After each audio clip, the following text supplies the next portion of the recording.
ये एक किस जगह पे रखा हुआ है? एक, ये देखो आप, इकाई, दहाई और सैकड़ा के स्थान में रखा हुआ है ना। तो ये हमारा एक जो है इसका स्थानीय मान निकालना, तो सैकड़ा का मतलब क्या हुआ? 100। ये हमने 100 गुणा किया इसमें, तो कितने हो गए हमारे पास में? 100 हो गए, है ना। अब देखो ये 8 कहाँ रखा हुआ है, ये 6 कहाँ रखा हुआ है? इकाई, दहाई, 6 सैकड़ा के स्थान में रखा हुआ है हमारा, है ना। तो अब हम 6 का स्थानीय मान निकालना है हमको। तो 6 अपन देखेंगे कौन से स्थान, इकाई, दहाई और सैकड़ा के स्थान पर। तो कितना हो जाएगा इसका स्थानीय मान? ये 10। अब 10 में 5 का गुणा किया तो 50, है ना। कोई सी भी संख्या का निकालो, है ना। अब जैसे ये लिखा है 20 और 7 27। अब इसमें 7 का स्थान निकालना, है ना। किसका निकालना अपने को? 7। तो अब अपन देखो 7 जो है वो किस जगह पे लिखे हुए? तो इकाई की जगह पे लिखे हुए, है ना। तो हमने क्या हुआ, ये इकाई का मतलब 1, 7 में का गुणा किया तो कितना है? ये हमने सीख गए इस चीज को। अब आगे हमारे पास में क्या आता है, कभी कभी शब्द ऐसा आता है अंकित मान और स्थानीय मान, इसका जोड़ करो या दोनों चीजें निकालो, है ना। हमारे सामने ये घटाओ करो, कुछ भी हो हमारे सामने। जैसे मान लो ये जो 5 है, ये 5 है। अब पहले तो इस संख्या को पढ़े, कितने अंकों की? 1 2 3 4 5 अंकों की संख्या, 5 अंकों की संख्या। अब इसको अपन पढ़े, वेदिका क्या लिखेंगे, अब क्या पढ़ेंगे इसको? 24,592। 24,592। अब अपने को बोला ये 5 का स्थानीय मान भी निकालना है और हमको निकालना है अंकित मान, इस 5 का स्थानीय मान। तो 5 का स्थानीय मान अपन निकालेंगे, तो हमने ये 5 का स्थानीय मान निकाला। 5 कौन से पे? इकाई, दहाई और सैकड़ा।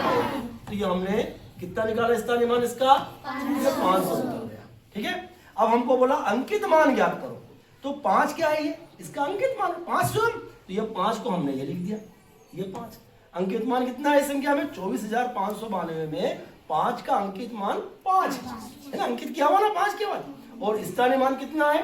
500। अब बोला है कि स्थानीय मान और अंकित मान का योग करो, तो 500 में प्लस कर देना 5, तो कितने हो जाएंगे? 505। और ये क्या लिखी हुई है अंजलि? ये 4,542। ठीक है ना। अब यदि मान लो अपने को बोला यहाँ पे दशमलव आ गए, अब इस संख्या को कैसे पढ़ेंगे अपन?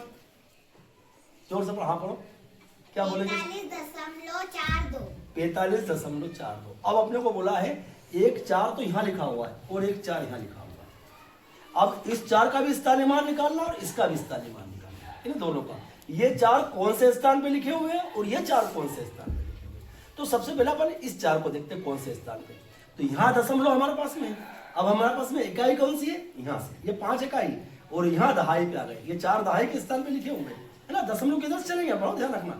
इस 4 का स्थान इकाई और ये दहाई, ये 4 क्या है? दहाई के स्थान पर है, तो 40 स्थानीय मान निकलना है।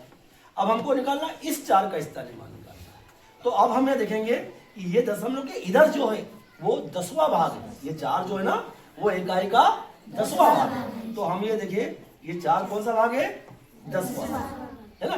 तो अब इस 4/10, अब इसमें अपन क्या करें? 4 में 10 का भाग लगा देते, दशमलव ये शून्य, और 10 का पढ़ा 4 बोल कितने आ गए?